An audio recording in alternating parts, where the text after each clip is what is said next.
Good morning guys, আমি রিয়া। আমার নতুন একটি ব্লগে তোমাদের অনেক অনেক অনেক স্বাগত জানাই।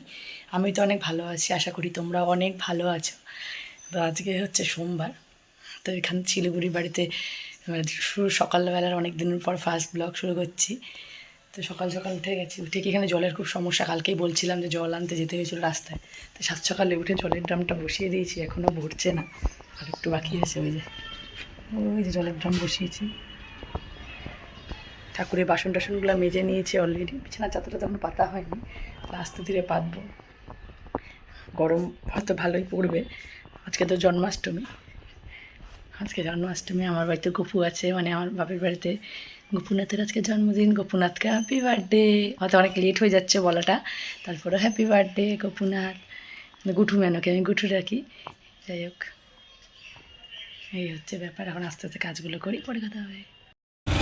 তারপর আমরা একটু কাজের জন্য বেরিয়ে গেছিলাম, দেখতেই পাচ্ছ আমরা বেরিয়ে গেছি। সেদিন ভীষণ পরিমাণে রোদ উঠছিল, আবার টিপটিপ করে মাঝে মাঝে বৃষ্টিও পড়ছিল। ওয়েদারটা কীরকম কীরকম, কারণ জন্মাষ্টমী বলে কথা, জন্মাষ্টমীর দিনে তো এরকম ওয়েদার হবেই, হওয়ারই কথা স্বাভাবিক। তারপর আমরা চলে যাচ্ছিলাম, তারপরে আমি ছোটো ছোটো ছোটো ক্লিপ নিচ্ছিলাম। রাস্তা সেদিন ভীষণ ভিড় ছিল, ফোনটা ইউজ করতে ভয় লাগছিল। তো দাদাভাই বলে ফোনটা সামনে রাখো, হট করে কেউ টেনে নেবে। গেছিলাম একটুখানি গ্যারেজে, তোমাদের দাদাভাইয়ের গাড়ির একটুখানি মোবিল টোবিল চেঞ্জ করছিলাম, এই কাজেই গেছিলাম। তারপর একটু তো এখন ঘুরতে বাজে 12টা 10। এই জাস্ট 5 মিনিট হলো বাড়িতে আসলাম, ফ্রেশ হলে হাত পা ধুলাম, একটু জল খেলাম। আর সময় একটুখানি মুড়ি আনলাম, এই যে রান্না হয়নি, মুড়ি আনলাম, ছোলা আনলাম, তারপর বেসন আনলাম, এগুলো নিয়ে আসলাম। তারপরে একটা ঘট আনলাম, আমার ঘরটা ফুল হয়ে গেছিলো, তা ভেঙেছিলাম, তো ঘরটা আনা হচ্ছে, তারপরে চলে গেছিলাম না। ঠাকুরের একটা ঘটও নিয়ে আসলাম।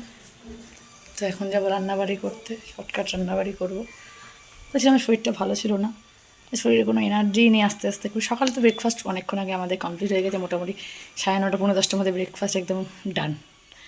তো ব্রেকফাস্টে সকালে তো এমনি তো খেয়েছে হচ্ছে ওই কিশমিশ খেজুর ভেজানো, ওগুলো তো খাওয়া হয়ে গেছে। তারপর স্মুদি করে দিয়েছিলাম, স্মুদি খেয়েছে তোমার দাদাভাই। তারপর ডিম আলু সিদ্ধ করি, অনেক কিছু খাওয়া হয়ে গেছে। এখন যাই ড্রেসটা চেঞ্জ করে নিয়ে রান্নাবাড়িটা করে নিই। এই জামা কাপড়গুলো ওরকমই আছে, সব তো করেছি মোটামুটি, জামা প্যান্টগুলো আজকে ছুঁয়ে ফেলতে হবে। পুজো সবই কমপ্লিট হয়ে গেছে। একটু আগে লাইভে বসেছিলাম, আজকে অনেকদিন পর লাইভে বসেছিলাম। তো লাইভ টাইভ শেষ করলাম, শেষ করে নিয়ে একটুখানি পাশের ঘরে বন্ধুদের ঘরে গেছিলাম, কারণ ও গোপাল পুজো করছে বলতে নিজেই সব কিছু করে অ্যারেঞ্জমেন্ট করে নিয়ে ওই ভোগটোগ করে নিয়ে গোপালকে নিবেদন করবে। তো সেটাই করছে, এখনও শুরু করেনি, দেরি আছে, চান টান করেনি এখনও, সব কমপ্লিট করেছে। তো ওইখানে একটু গেছিলাম, যদি টাইমে সেখানে থাকি আমি ঠিক আছে অবশ্যই তোমাদের সাথে শেয়ার করবো। তারপর চলে গেছিলাম পাশের ঘরে বুনুর বাড়িতে, যেহেতু এবার আমি বাড়িতে গোপাল পুজো করতে পারিনি, তো বুনুর বাড়িতে গোপাল আছে, সেখানেই পুজো করছিল জন্মাষ্টমী, সেটার জন্যই গেছিলাম। যে গোপু সোনাকে দুধ ঘি মধু সব কিছু দিয়ে চান করানো হচ্ছিল। আর এদিকে তারপর ওইটি নিয়ে হাসাহাসি করছিলাম, আমি ভিডিও করছিলাম জন্য। এবার ভোলেনাথকেও চান টান করিয়ে নেবে, সেম প্রসেসেই চান করিয়ে নিচ্ছিল, খুব ভালো লাগছিল দেখতে। মিস করছিলাম বাড়ির আমার গোপুনাথকে, কিন্তু এখানেই করে নিয়ে খুব আনন্দ উপভোগ করছিলাম।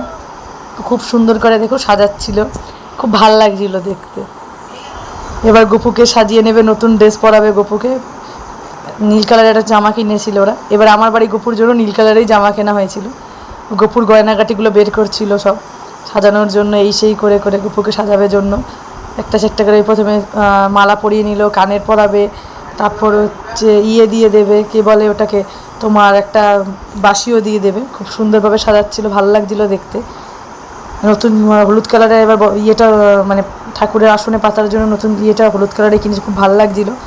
সাজিয়ে নিল, অনেক কিছু বানিয়েছিল ঠাকুরের ভোগের জন্য, অনেক কিছু বানানো হয়েছিল। যে 5 রকম দিয়েছিল মিষ্টি, তারপর চকলেট, পোলাও, তারপর হচ্ছে আলুর দম, লাবড়া, চাটনি, তালের বড়া, তালের ক্ষীর, পাটিসাপটা, লুচি, নৈবেদ্য, তারপর মিষ্টি, এই তো ফল, অনেক কিছু করেছিল। এই যে 5 রকমের ভাজা ছিল, সঙ্গে পায়েস ছিল, অনেক কিছু বানিয়েছিল। তারপর ওর বন্ধুবান্ধবরা এসেছিলো, ও সেই সময় পুজো করতে বসছিল, ওটা আমি এখানে ক্লিপ নিয়ে নিলাম। এই যে পুজো করছিল, পুজো বলতে কি একটু আরতি টারতি দিয়ে ভোগ নিবেদন করেছিল, খুব ভালো লাগছিলো সেটাও।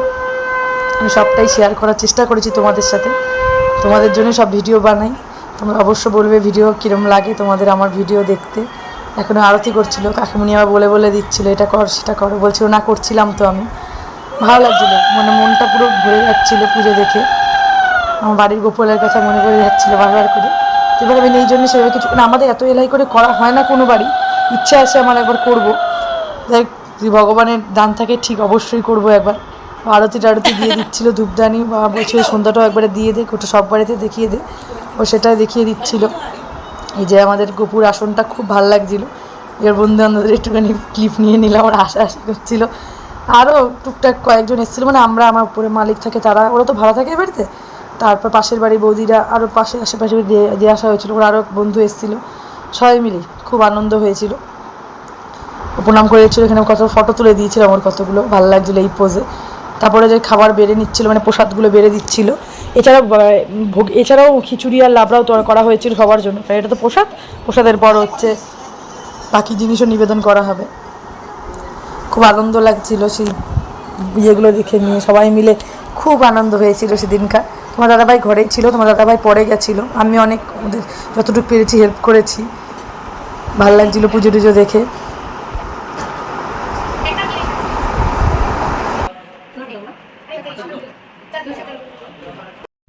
তো যাই হোক, তখন তো দেখালাম বন্ধু করে পুজো টুজো হলো, সেখানেই ছিলাম, সবাই এসেছিলো মোটামুটি বন্ধু বান্ধব, পাশের বাড়ির সবাই একটু খেতে খেতে দিলাম, খেয়ে দে এখন ঘুরতে বাজে 11:30, এতক্ষণে জাস্ট আসলাম। তো ভিডিওটা এখানে শেষ করছি। অবশ্যই বলবেন আজকের এই ভিডিওটা আপনাদের কীরকম লাগলো, লাইক করবেন, কমেন্ট করতে একদমই ভুলবেন না। চ্যানেলটিকে সাবস্ক্রাইব করে অনুরোধ রইল, পাশে থাকে বেল আইকনটি বাজিয়ে দেবেন, যাতে আমার ভিডিও আসার সঙ্গে সঙ্গে আপনাদের কাছে নোটিফিকেশন চলে আসতে পারে। আর যদি ফেসবুক থেকে দেখে থাকে আইডিটাকে ফলো করে দেবেন, পাশে থাকবেন, ভালোবাসা দিবেন, কারণ ভালোবাসা দিলেই তো ভালোবাসা পাওয়া যায়। Tata, thank you, take care.